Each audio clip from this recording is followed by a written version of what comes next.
Hi, Bright Idea family. Welcome back to our channel. Listen, I want to take a second to ask you to do three things for me. If you are really enjoying this content and you're finding that this is helpful, I want you to like, subscribe, and share.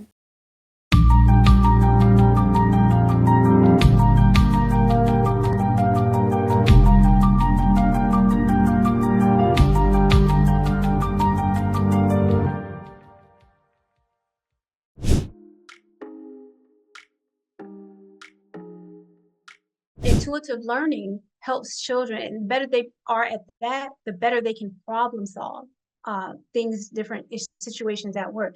Sometimes you just know how something works. You can't explain it, but you know that's what it is. So that's another type of um, learning, interoception learning that we have to make sure that our children, intuitive learning. And then the emotional intelligence that I was talking about is helping students connect their feelings and emotions with the process of acquiring information. That's important because, one of the things that our children struggle with, especially now, in this digital age where they don't have the interactions and the connections that we used to have growing up, is how they need to respond emotionally or behaviorally to certain situations, or even use that to help them when they're figuring out problems. But if you can connect their emotions to their learning, they can learn to regulate their emotions. They can learn to balance out, and they can learn to empathize and sympathize with others in the learning process. And I'll tell you, this is a great skill to have, especially when it comes to literacy. So how does that work? Let me show you. When um, when I would teach reading to my students, one of the things that I would have them do is to actively read. And we talked about active reading when we went through our session on literacy. But let me tell you now the connection to active reading and learning beyond the five senses. When your children are actively reading, they're not just seeing words on a page, calling them out, and comprehending them, but they're connecting. So, connecting with a story. When you look at a story and a character is doing something or made a decision about something, you can connect with that character. You can understand how they might be feeling in that situation. If you are a good reader and you're using this type of intelligence in the process of reading, you're connecting. Sometimes I can see people get so into books that, and sometimes it happens with movies. It happens more with movies, but when we're talking about literacy, they can get so into the story. And the reason they can get into the story like that is because they're putting themselves in the place of that character in that book, right? Another way that I would have them really use some of these other beyond the five senses skills is to evaluate. A character did something in the story, right, that you may or may not agree about. Take a second, think about that. Would you do that? Or how would you do that differently? Or what would you have done in this case? Asking those questions, making sure they decide whether they agree or disagree with the situation, or they understand or say, no, I wouldn't have done that. Having them to evaluate what's happening in the story is a great way to help that emotional and that intuitive reading skill increase their comprehension. Some other things that I would have them do would be to predict, okay, now that this has happened, you've made your decision about how you would have handled that situation. You've connected with this character. You understand why it was done. Now, what do you think is going to happen next? Make a prediction about what do you think is coming next.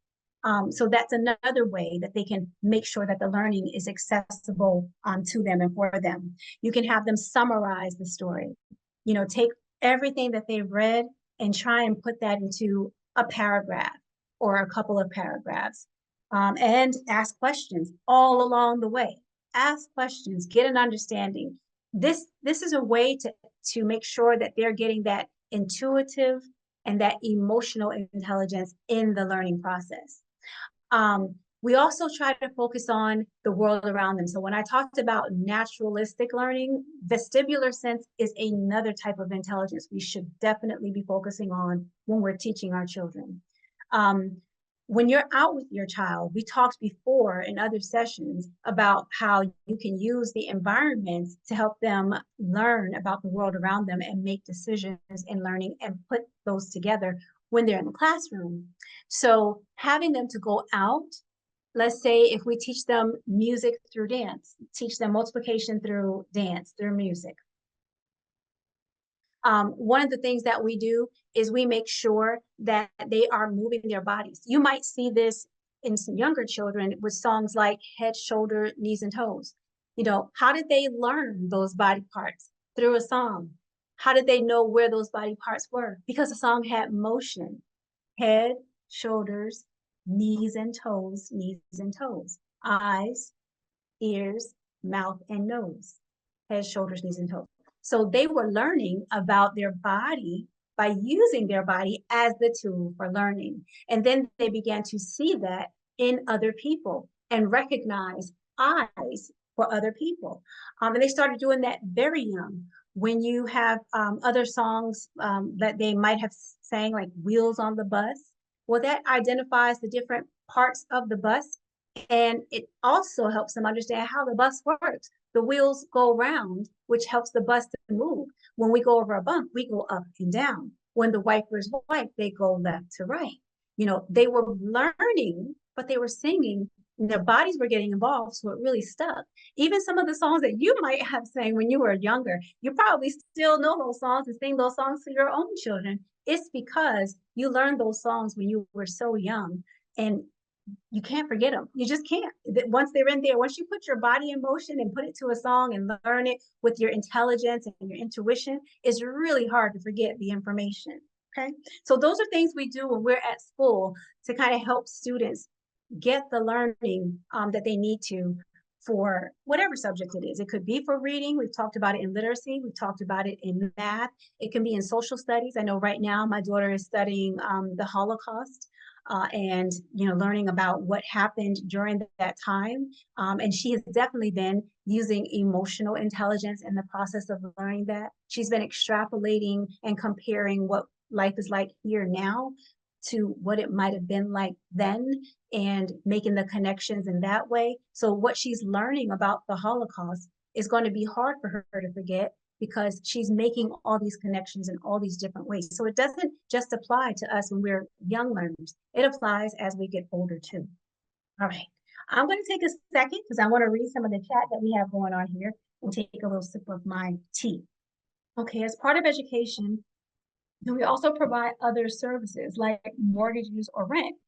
Yes, the people that we have, that this is for next week, but I will answer this now. The people that we have coming on in June. See, so let me back up a little bit. I'm an educator. You ask me about this, and I can give you the tools and the resources and the stats and things like that. But when it comes to things like money management, affordable housing, which we're going to talk about next month, I'm not an expert in that. So what I'm going to do is have guests who work in those industries, in those fields, come on and share information with you about that.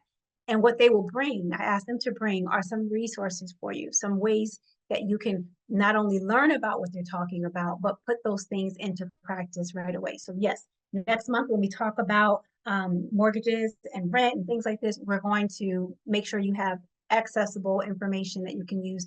And those people will be happy to answer any questions that you have even after the training, because they'll make sure that you have their contact information. Okay, so any other questions about this multisensory, this sixth sense of learning? The sixth sense. See, typically in school, they only test on what you can remember intellectually. However, if you can use your body and your emotions to remember, you can pull it up intellectually, and that'll make your scores go higher. Just a little something I thought I'd throw in there. All right, so let's keep it going.